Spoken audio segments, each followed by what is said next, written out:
Hi guys, it's Miss Foley here, and today we're going to do a quick review of how to use the databases at the Campbell Hall Library. This will be useful for you literally throughout your high school career, whether you're doing research for history, for speech and debate, for an original oratory, for public forum, whatever you might be doing.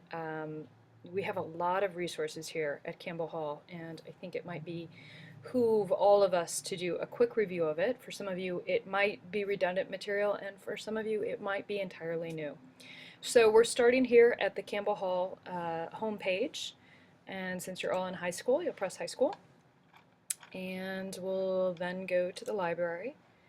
And we're going to do the online resources because, again, we're going to be focusing on the databases here at the school.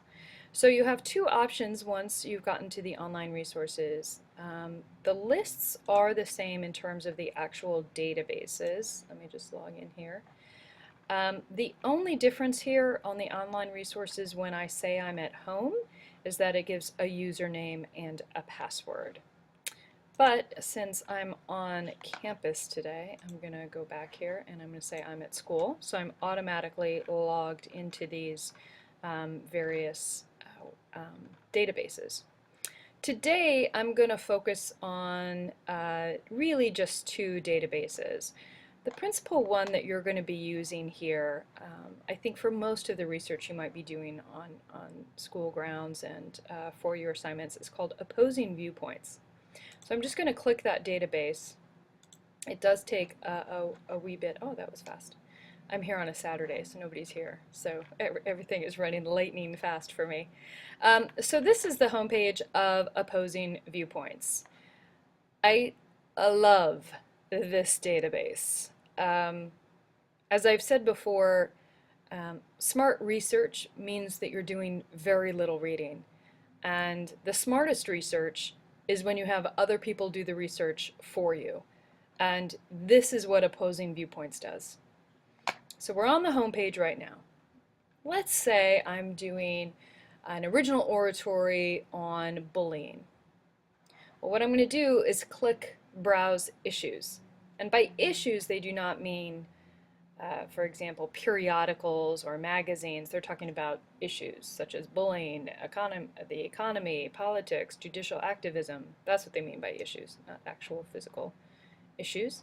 So they have them all by category. So they include things such as AIDS, airport security, Alzheimer's, literally anything you can imagine that would be the basis for any parliamentary, public forum, extemp, original oratory. They have a category for it here. But as I indicated earlier, we're going to be looking at bullying. So I'm going to click bullying. And this is what I've got. They give me a brief overview. Of course, I might want to view more if I'm doing some background work. So if I'm doing my first sort of pass at research, I would look at the different aspects of bullying just to give me an overview. And of course, we always want to go down to the citation, and you can either cut and paste that into a master document or do as you will. So there I've got my brief overview. So let's go back to the topic, because this is what I call smart research. So here they have the featured viewpoints on bullying. Social networking sites can be forums for cyberbullying. So here we're talking specifically about cyberbullying. Then they have 81 viewpoints about bullying. And these obviously are from a variety of sources. Media violence. If I click this, let's take a look at what they've got going on here. I've got something called Teens at Risk. Let's take a look at what that's from. 2013. I'm curious as to what the further citation is on that.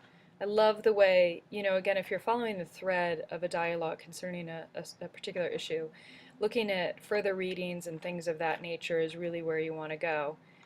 Periodicals, and this is the full citation. And this is what you're going to need, right? So Teens at Risk, polled young people, and this is from CBS News, this article. And it can take a minute to find that, and it can almost be a little bit deceptive, because Teens at Risk is not a full citation. What is a full citation is at the very bottom of the page, and we find that it's from CBS News. So be careful there about providing incomplete citations for anything that you're going to do. So let's go back to Browse Issues. As you can see, there's literally anything you could imagine is on here. Let's go to Medicare. Let's say we're doing a Congress debate on Medicare. So so much for my lightning fast speed here. Medicare. Come on, people. I know you're not supposed to do this, but I punch it again all the time. I'm going to punch something else. We'll do AIDS since I know it was up. Here we go, AIDS. Now, the other thing I want you to take a look at here is we have the featured viewpoints, the viewpoints.